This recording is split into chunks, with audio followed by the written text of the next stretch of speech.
ரூ. 1750 சம்பள உயர்வு நேற்றைய தினம் பெருந்தோட்ட சமூக உட்கட்டமைப்பு அமைச்சு அலுவலகத்தில் கையொப்பமிடப்பட்டது. மலையக மக்களுக்கான இந்த சம்பள உயர்வு குறித்து கடந்த காலங்களில் நிறைய போராட்டங்கள் இருந்தது, நிறைய எதிர்பார்ப்புகள் இருந்தது.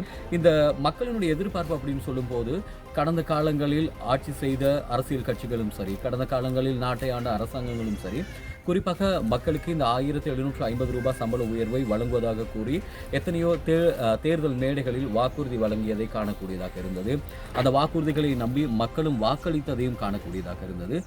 இந்த சம்பள உயர்வு ரூ. 1750 ரூபாய் சம்பள உயர்வு 200 வருட பழமை வாய்ந்த 200 வருட கால மலையக மக்களினுடைய வாழ்க்கையை அது எப்படி மாற்றப் போகிறது? இது ஒரு புறம் இருக்கு. அதுக்கான கேள்விகளும் விடைகளும் வரும்போது முந்திக் கொண்டு முதலில் உங்களுக்கு நாங்கள் தருவதற்கு தயாராக இருக்கின்றோம். இப்போது நாங்கள் இந்த செய்தி தொகுப்பை உங்களுக்காக நாங்கள் வழங்குவது இந்த ரூபாய் சம்பள உயர்வை தோட்ட தொழிலாளர்கள் எப்படி பார்க்கின்றார்கள், அவர்கள் அதை எப்படி ஏற்றுக்கொள்கின்றார்கள், அவர்கள் என்ன சொல்ல நினைக்கின்றார்கள், இதுதான் இந்த செய்தி தொகுப்பு உங்களுக்காக கொண்டு வருகிறது. அரசாங்கத்தால் இப்போது ரூபாய் அந்த சம்பள உயர்வு நேற்றைய நாளில் கையொப்பமிடப்பட்டிருக்கு. இது குறித்து நீங்கள் என்ன சொல்ல நினைக்கிறீங்க? இது எங்களுக்கு சரியான சந்தோஷம். இந்த ஜனாதிபதி அவர்களுக்கு எங்களுக்கு தோட்டத்து பொதுமக்கள் சார்பாக நாங்கள் முழு நன்றியை தெரிவிச்சுக்கிறோம். நாங்கள் இதுக்கு முன்னே சம்பள பேச்சுவார்த்தை நடந்திருக்கு. அதனால நாங்கள் ஒரு மாதமோ ரோட்டில் இறங்கி ஆர்ப்பாட்டம் செஞ்சு நாங்கள் பெரிய ஒரு மாதம் வேலை நிறுத்தமும் செஞ்சு தான் ஒரு 50-100 எங்களுக்கு கூட்டி கொடுத்துருக்காங்க. இப்போ இந்த அரசாங்கம் பொறுத்தளவில் எங்களுக்கு எந்த இதுவுமே இல்லை, ஒரு நாள் கூட நாங்கள் வேலை நிறுத்தம் செய்யலை.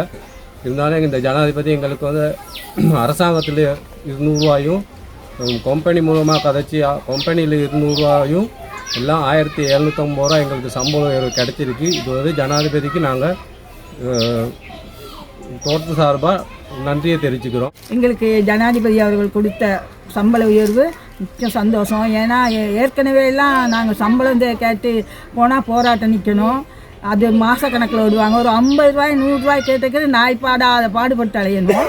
இப்போ எங்களுக்கு இந்த ஜனாதிபதி அவரும் அரசாங்கம் மூலியமாக 200 ரூபாயும் கம்பெனி மூலியமாக 200 ரூபாயும் கொடுத்து இந்த மொத்த சம்பளம் 1750 ரூபா கொடுத்ததுக்கு ரொம்ப ரொம்ப சந்தோஷம். முன்னே இருந்த அரசாங்கம்லாம் எங்கள்கிட்ட சம்பள உயர்வு தருவோம் அப்படின்னு சொல்லுவாங்க. சம்பள உயர்வுக்காக நீங்கள் ஒரு கிழமை இப்போ போராட்டம் பண்ணுங்கள், அப்போ தான் சம்பளம் கிடைக்கும்னு சொல்லுவாங்க. அரசாங்கம் நேற்று எங்களுக்கு சம்பளம் கூட்டி இருக்குது. தோட்ட தொழிலாளிக்கு 750 ரூபா சம்பளம் கூட்டி இருக்குது. நாங்கள் அரசாங்கத்துக்கு முதலாவது எங்கள் நன்றியை தெரிவிச்சுக்கிறோம். என்னென்னா மற்ற அரசாங்கம் எதுவுமே எங்களுக்கு இந்த மாதிரி உதவி செஞ்சதில்லை. இந்த புதிய அரசாங்கம் எங்கள் தோட்ட தொழிலாளிகளுக்கு ஒரு நியாயமான சம்பளத்தை கொடுத்து எங்களுக்கு ஒரு நல்லது செஞ்சு வச்சுருக்குது. அதனால் நாங்கள் அரசாங்கத்தை மேலே எந்த விதமான குறை சொல்ல மாட்டோம். எங்கள் தோட்ட தொழிலாளிகளுக்கு எல்லாருக்கும் தர்றேன்னு தான் சொல்லியிருக்காங்க. அதனால் நாங்கள் அரசாங்கத்துக்கு திருப்பியும் நாங்கள் நன்றியை தெரிவிச்சுக்கிறோம். இதுக்கு முதல்ல இருந்த அரசாங்கம்லாம் எங்களுக்கு சம்பளம் உயர்வு வேணும்னு சொல்லி கேட்டால் நாங்களே ரோட்டுக்கு இறங்கி பஜாருக்கு டவுனுக்கு கூட இறங்கி ஆர்ப்பாட்டங்கள் பண்ணி தான் நாங்கள் 10 ரூபா 20 ரூபா எங்களுக்கு கூட்டி கொடுத்தாங்க. ஆனால் இந்த பையனை நாங்கள் எந்த ஆர்ப்பாட்டமும் செய்யாமல் அரசாங்கம் எங்களுக்கு நல்ல ஒரு உதவியை செஞ்சுருக்குது. முன்னைய அரசாங்கங்களோ எங்களோட தொழிற்சங்கங்களோ எந்த விதமான ஒரு இதை எங்களுக்கு இந்த மாதிரி செஞ்சு கொடுக்கல.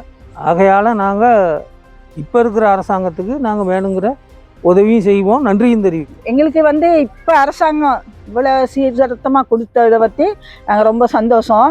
ஏன்னா எங்களுக்கு கொடுக்க வேணான்னு நாங்கள் எவ்வளோ ஓட்டு போட்டு நம்பிக்கையாக இருந்த அரசாங்கங்க இன்றைக்கி எங்களுக்கு போராட்டம் பண்ணிச்சு கொடுக்க வேணான்னு சொல்லி அவங்க சம்பளம் இதில் கொடுக்கக்கூடாதுன்னாங்க.